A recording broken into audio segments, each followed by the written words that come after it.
Welcome back. You're listening to Life Unrehearsed. My name is Matt Del Vecchio. I don't know if you get the Montreal Gazette online or in paper copy, but the front cover of today's Gazette was all about caregivers and how challenging it is. Almost 1 in 4 Canadians are caregivers. It can be very lonely, very tough. Most of the time it's unpaid, and most of the time you did not have formal training. And, I get a lot of texts concerning about, I need help with resources for caregivers. And so we're going to open up the lines for you, and I'm going to take in some texts. If you have any questions from a caregiver's perspective, you want to know about the CLSCs or home care support or options in seniors' residences, what's the difference between public and private? It goes on and on.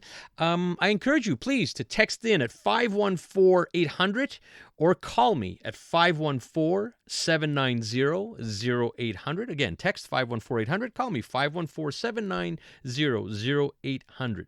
Look, we know our healthcare system's broken, but I do hear some nice good news stories as well about services from hospitals and the CLSC. So, this isn't about bashing the healthcare system. In fact, quite the opposite. I know caregivers are constantly telling me, you know what, I did this or I did that. We want to hear from you. What did you do to get more support for a loved one? All right. The texts are coming in. Thank you again at 514-800. I want to start with one that I get a lot. It's concerning what is the difference between a power of attorney and a mandate, and sometimes they can be confused. A mandate is sometimes referred to as a protection mandate. It used to be called a mandate of incapacity. So here's the difference in a nutshell. A power of attorney is basically acting in someone's behalf, their interests, even though you are fully capable. Okay, so a power of attorney is you're acting on someone's behalf, but that person is fully capable. So, for example, if you need to get your bills paid because you just simply can't do it for whatever reason, someone to do your banking or even signing a lease or selling an immovable, a power of attorney will do that. However, usually when you get a power of attorney written up, you also want to get a protection mandate written up. A protection mandate is different. You use a protection mandate to name one or more people to take care or manage your affairs if you become incapable of doing it yourself. So a little difference. Power of attorney when you are capable, mandate when you're not. Okay, so if all of a sudden, while you're apt, that now the terminology is apt or capable, you are letting the courts and the government know that, okay, if I become inapt, I'm assigning so-and-so as my mandatory or substitute mandatory. Okay, so that's really the difference between the two. I'm going to get to a couple more texts, but I do want to get to the lines. We have Maria calling, I think, about a question concerning cameras in residences. Maria, are you there? Yes, I am, Matt. Hi, how are you? I'm doing well, Maria. Thanks for calling in. Thank you for taking my call. So I'm a primary caregiver for my mom. She's in an RPA, and I know that they allow cameras in the room. And I'm wondering, what things should we consider in regards to making the decision? Should I install one? Should I not? I have no reason to distrust the care she's giving. However, I do have some concerns about her remembering, because she is suffering from dementia, remembering to push the call button should anything occur. And because of the dementia, I would like to be able to observe her when I can't see her, and I'm there quite often, but just to see her behavior and things like that. Okay. Do you have an opinion? Yeah, I get that question a lot, Maria, and thank you for your question. And Maria's asking, what do you think about getting cameras in? And Maria mentioned RPA, that's Résidence Privée Parrainée. That's what we would know as a senior living community. The level above RPA is what we know as CHSLD, or a nursing home. Regardless of RPA or in a nursing home, you have a right to put a camera in the room. So Maria, there's pros and cons. This is what some of our clients and caregivers that I've talked to have said about it. It will give you a little peace of mind that you've got some eyes on mom or dad in that room. You do have to ask for permission. It has to be known to the people taking care of your mom and the staff that there is a camera legally. You have to do that, but legally you're allowed to have it as well. So for some where where, if there's been some issues with mom and you do want to have an extra eye, it is a good thing. Beware that most of the time you do need internet service in that room for these cameras. The other thing I would also consider in this decision is I've had some adult children, adult daughters, adult son, where it has just taken over their lives after they installed that camera.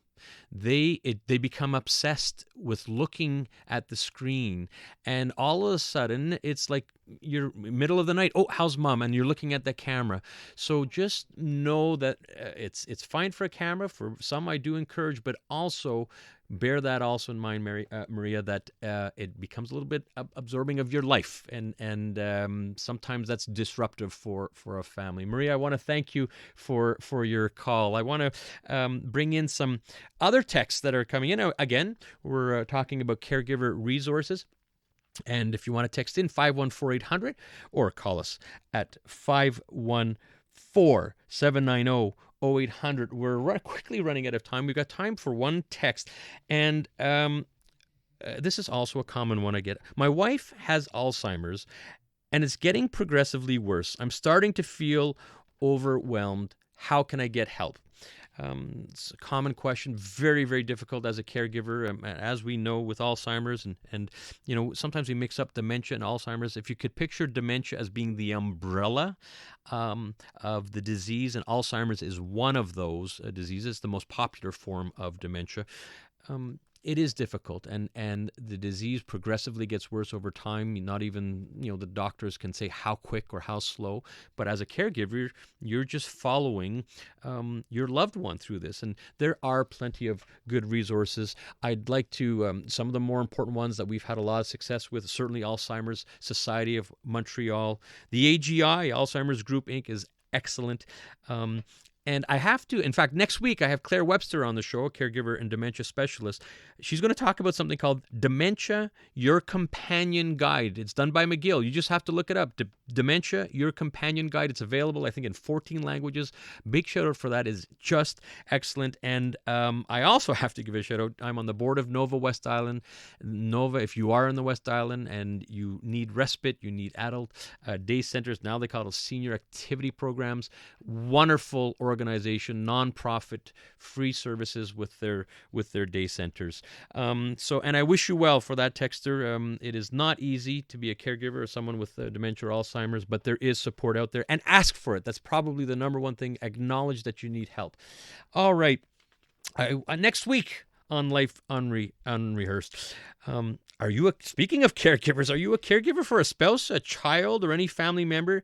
Do you know there are tax credits out there that you can tap into? And I'm talking significant tax credits that you might not even know about.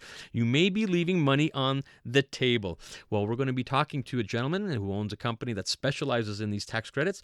And we're also, as I mentioned, going to be talking to Claire Webster, who is a dementia specialist. And we're going to have a gentleman, a student in his 20s. He is an excellent musician giving free piano concerts to seniors residences throughout Montreal. He's also going to be on next week. Thank you for tuning in to Life Unrehearsed. As a reminder, for all your inquiries or assistance with life transitions, elder care planning, and the senior living industry, it'd be my pleasure to help. You can find out more. Look us up under Lianas Senior Transition Support. That's Lianas, Lianas, Senior Transition Support. Many thanks to our technical producer, Dario. Great job today. And you could listen to Life Unrehearsed here on CJD 800 every Saturday at 3 p.m.